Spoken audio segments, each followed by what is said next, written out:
Are the Browns overly dependent on Baker Mayfield? Do they need their second-year quarterback to have a super second season to make the playoffs?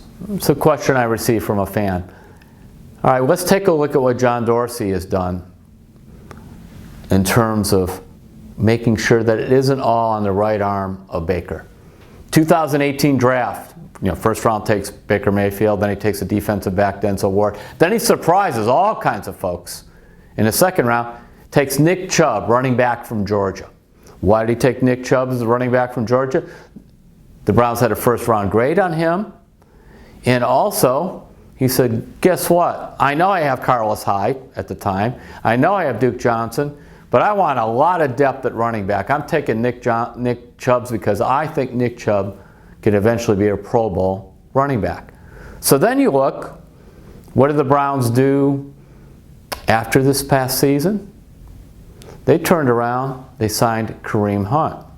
They know Kareem Hunt is being suspended for 8 games. At the time, they just knew he was facing a suspension.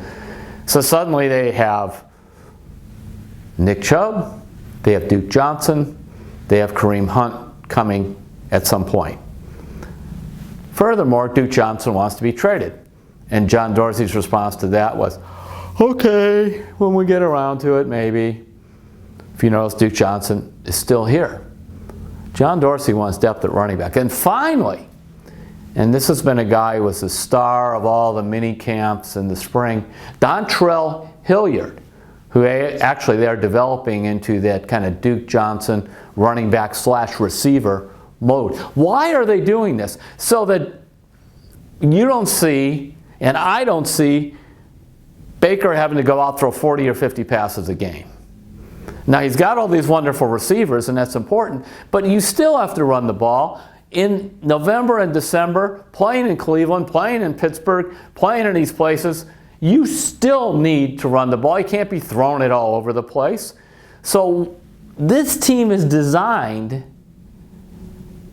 to run the ball along with throwing it. It's an overall balanced offense, and that is so that Baker Mayfield doesn't have to feel the whole load of the offense on his shoulders.